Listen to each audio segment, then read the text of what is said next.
Warning! I'm about to eat this cracker. Ominous music. Da, da, da! Anybody that gets freaked out by chewing noises might want to mute the video here for a moment. Mm-hmm. All right. All right. Too dry. It's too dry.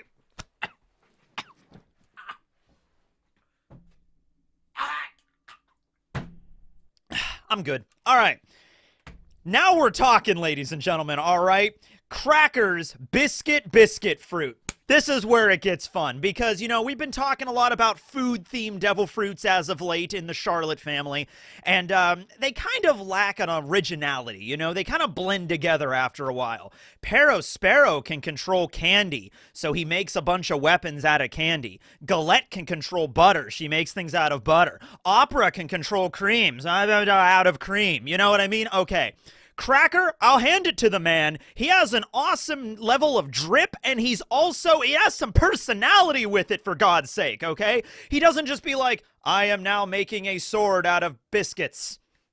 Whatever. No, he has like a whole dance routine. He goes around and he dances and he has fun with it. And the biscuits all crumble into powder and then he reshapes them into whatever form he wants. He can make armor. He can make these sentient biscuit soldiers that are kind of walking around. At least it's a little fun. There's a little flavor in the way that he does it, okay? I actually really like Cracker's fight with Luffy and Nami to kind of kick off Whole Cake Island, you know, especially when Nami's ability with the climb attack, you know, softening up all the biscuits.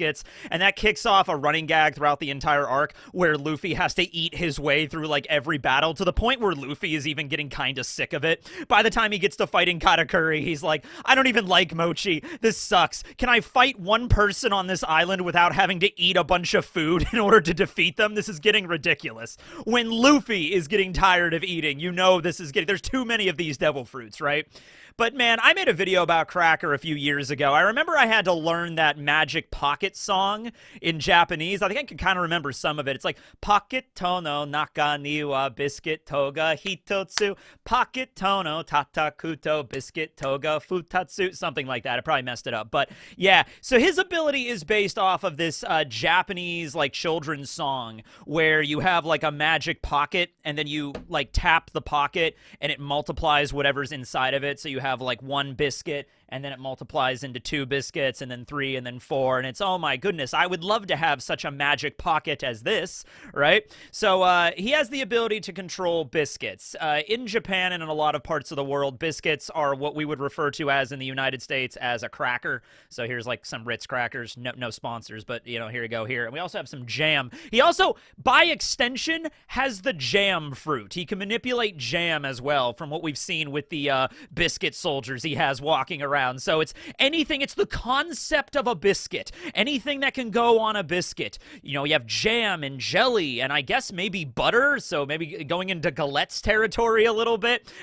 Peanut butter, can he also control peanut butter? Does he have the peanut butter devil fruit? That's very American right there. It wasn't until I started traveling overseas, as I say, I've only been to London once, but I started to notice how, like, American, peanut butter is. Like, I was talking to Rustage about it, and he's like, yeah, we don't really, I mean, we have it, but it's like in the American section at the grocery store. But over here, peanut butter is like ubiquitous. It's like amazing. Everybody like has it, right? Okay. So yeah, this is what he can control, right? Now, it doesn't seem like much at first glance, right? Because crackers are typically frail and they kind of break, and it's like, how could you do anything with that? Well, just like with the candy fruit, the candy that is produced by Sparrow is really hard, and then same thing with the wax, you know, created by Mr. 3 Galdino. The wax is as hard as iron or steel, but still has the properties that can be affected by it, so the wax will melt. Same thing with the candy if it's subject to high enough temperatures. So crackers, biscuits that he creates also are pretty hard, and he can even add armament hockey on top of them to increase their durability. However, because they are biscuits, if you soak them in water or any liquid, or if it rains on them, as with Nami's ability with the climb attack, it will soften them to the point that you are able to eat them, as with Luffy did, okay? So that's kind of the same idea there. So just in the first way we are introduced to Cracker, when he shows up in this monstrous towering form, and he's got the biscuit armor and the shield, and I think he's also, his title is 1000 skeleton-armed Cracker, right? He has this really grizzled kind of face, and he's got a scar and a beard, and he's like, what are you doing here? You know, kind of character, right? He's like, oh, all right.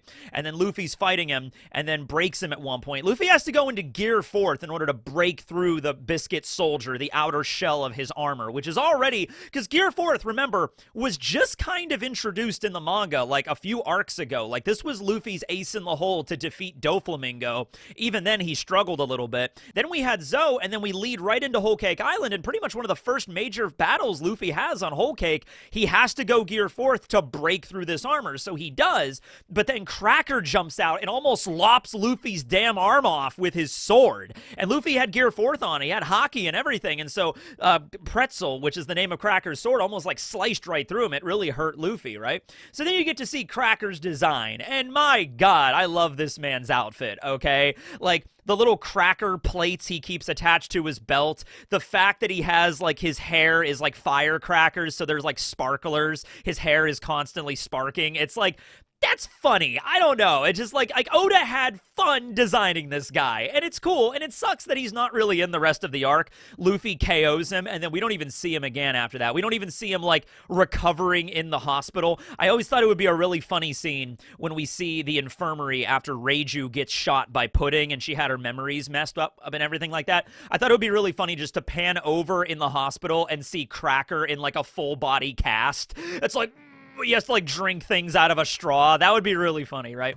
So, and anyway, we learn that because of his ability of the Bisu-Bisu No Mi, the biscuit fruit, he can crush these biscuits into powder, and then he can reform them into any shape. He can add texture and different colors to various aspects of it, essentially creating a puppet that looks very real, to the point where Cracker's wanted poster is not really his face, but is his armor's face, okay? And so he makes a bunch of other biscuit soldiers that can then be turned into homies by Big Mom's Soul Fruit to kind of be automatons that patrol the entire island. So it's a pretty useful ability when used in conjunction with the Soul Fruit. Essentially like endless puppets. Very similar to the way that Hogback would make the marionettes out of the corpses, stitch a bunch of corpses together, and then Moria supplied the shadows with the Kage no Mi, allowing them to be animated and then become the zombie soldiers on that island, right?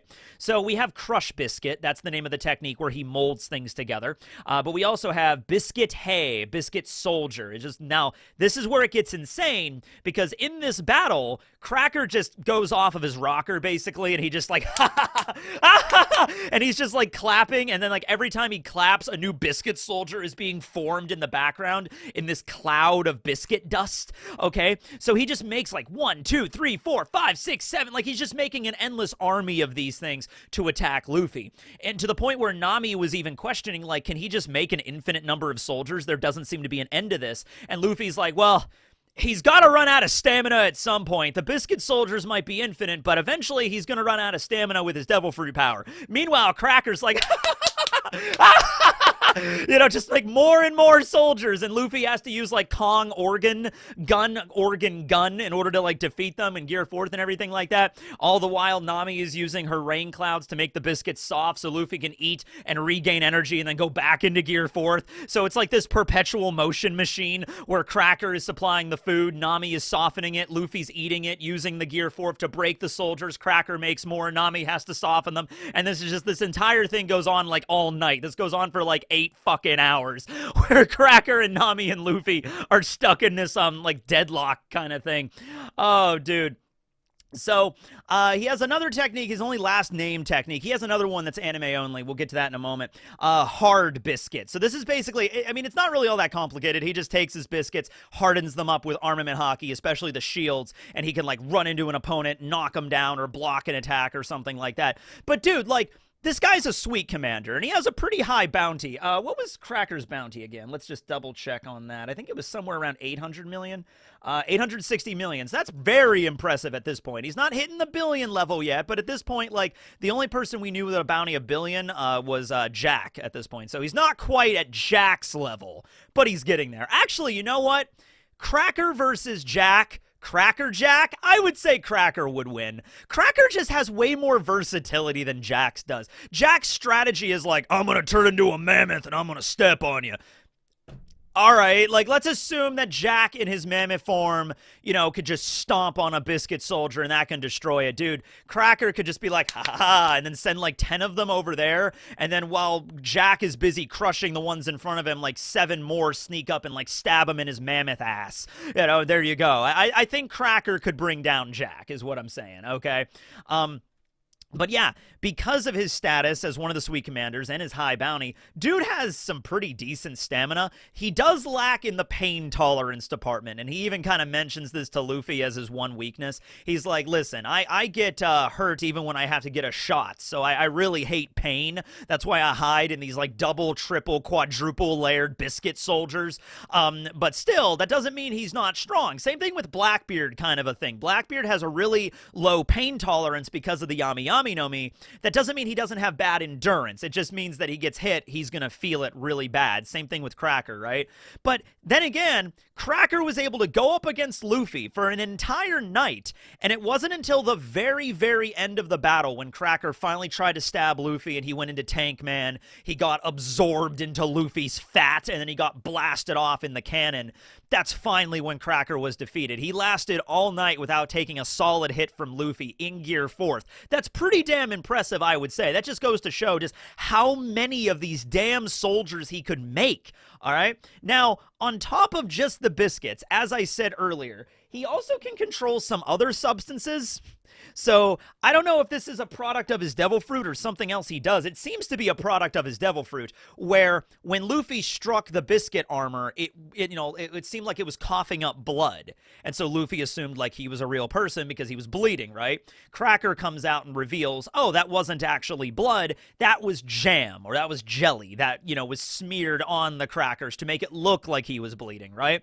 So on top of crackers and biscuits, he can also manipulate jam, which makes me question, like, is there a jam-themed devil fruit? Or is this just in conjunction with this? Because I think there are other devil fruits that just by extension of their abilities kind of cross over into other powers, okay? Like, for example, Inazuma has the power of the Choki no Mi, the Snip Snip fruit. So he can turn his hands into giant scissors. He can use them as bladed weapons. He can use them to cut up the ground as if it was paper, stuff like that. But that kind of is going into the territory of the Dice fruit, which is the ability that Daz Bones has, which is also kind of going into the territory of the Buki-Buki no Mi, which is the arms fruit that Baby 5 has, so she can make armor such as knives and weapons and various things that way, right? And there's a couple of other devil fruits that you can look at in the same way, right? Now, the question's actually like when devil fruits are created, and I know we're getting a little bit off topic here, but I'll go back in a second here, but like when a human has this desire to create a new ability, if the ability already exists, I'm guessing like no two devil fruits are exactly the same, so that one is already realized, so that a new devil fruit will not be created. But it makes me wonder where the limit is. Like, for example, this is a great one. So Urban, the Vice Admiral, one of the Vice Admirals that's at Egghead, okay? He has the ability of it's the Bisu-Bisu No Mi. It's the, like, cannon fruit. It's the artillery fruit, okay? He can turn his his hat into a cannon, okay? And he can blast things out of it, right? Very, very similar to the Buki-Buki no Mi, which can also turn you into a cannon. So there was somebody that had a desire to turn into all sorts of weapons, and that created the Buki-Buki. But then there was somebody that only had the desire to turn into a cannon, and a cannon alone. Like, I want to turn my head into a cannon, and that desire was separate enough that it created its own individual devil fruit. So where does the line settle on this? Like, when something is different enough that it creates a new devil fruit? Interesting question for everybody to have. There you go. So on top of his ability that we've seen, what would an awakened form of this be? Now, this is actually fascinating because he's had this ability for a very long time. Cracker is, I think, in his 40s. He's 45 years old, so he's only 5 years young. No, he's only 3 years younger than Katakuri. Katakuri's 48, okay? So I like to think that a lot of the Charlotte family, like some of the, because he's only the 10th child, he's the 10th son. Katakuri is the second son. They get their abilities relatively early on, and they've been training with them for like decades, okay, to get to the point where Sparrow is such a skilled artisan with his candy, and Cracker is with his biscuits and all that kind of stuff, right? If Cracker was awakened, which I doubt he is, that's the weird thing because I feel like he would have used that ability at some point during the battle. You could say that was already his awakening, but I don't think it was, because clearly a Paramecia awakening is transforming the area around you, not just like creating the biscuits and having it all be refined. It also brings up a question. Maybe Cracker focused more on refining his devil fruit into the powder and then molding it into something else rather than awakening it, if that makes any sense. I'm not really sure, right? We still don't know, like, the full how you awaken a devil fruit. Kaido spoke about it like when your mind and body catch up to your abilities, that's when it's awakened. But the fuck does that even mean? I don't know. Anyway, if he was awakened and he can turn the entire area into crackers, sure, you're now in an area of basically steel and iron, like steel plates for the floor and all the walls around you are as hard as iron. However, if he could extend that ability to turn it into powder, he can now basically create like a biscuit desert. You know, he can create like the entire area that you're standing on is basically the consistency of sand. It would be like the Bisu-Bisu No Mi. It would be the sand fruit, okay? Think about it. They were in the seducing woods. They were in the forest when they were fighting Luffy, Nami, and Cracker. Had Cracker been awakened, turns the entire floor of the forest into a cracker, into a giant biscuit, and then the entire thing turns into powder, but it's still a biscuit, which he can then control. So he could essentially use, Desert Girasol and La Spada, and, he could use all those abilities that, and Sables. He could, like, throw up a sandstorm made of biscuit dust, which is effectively the same basic thing. So when you really think about it that way, yeah, he's not a Logia. He can't turn his body into biscuit powder. But if in this form, in this way, he would essentially have the same kind of abilities as a Logia through his awakening in the manipulation of the surrounding area. That would be really cool. You know how, like, in Naruto, Gaara has the sand coffin, sand burial. Same thing with Cracker. There's a moment where the fight has been going on long enough. Now, maybe it might not have worked in that situation because Nami was available with the water, and that is also, by the way, Crocodile's weakness is water. So there's actually, yeah, I never thought I would be comparing Cracker's biscuit devil fruit to Crocodile's sand fruit, but there's actually a lot of comparisons to be made, as it turns out, right? So, if Nami is there, or if anybody that has a fire hose and a water tank on standby, his ability's not going to work too well. But if he would have done that, he could turn the ground into biscuit dust and be like, biscuit coffin, biscuit burial. Crush you under 10 tons of compressed biscuits. Yeah! The saltiness will kill you, Luffy. And another devil fruit that you can use, like in the case with Galette's butterfruit, it's saturated fats. In the case with Cracker's biscuits, it's an elevated level of sodium, or perhaps the sugar from the jam. It's saturated fats for Galette, sugar for Sparrow with his candy, and sodium levels for biscuits for Cracker. There you go. The triple killer, the triple death, sugar, saturated fats, and sodium. There we go. Also something he tried very valiantly to protect Pudding at Cacao Island. Then Kuzan and Van Augur showed up from the Blackbeard crew. We actually see that fight a little bit more in the anime. Cracker mobilized his soldiers, but with Kuzan's Hiya no Mi, the ice, that just froze everything solid, and Cracker included. So I guess his ability weakness is water and ice. Also, Kuzan is just way stronger, so it makes sense that he would be able to take out Cracker. But anyway, that was a really cool fight, and this is a really cool ability. Out of all of them, out of all the food-themed devil fruits so far, this one is probably my favorite. So thanks for watching, everybody, and if you want more information about Cracker himself, go check out my video that I made on him a few years ago, like a whole dedicated video to his character. Thanks for watching, everybody. This will be Tekking, signing out.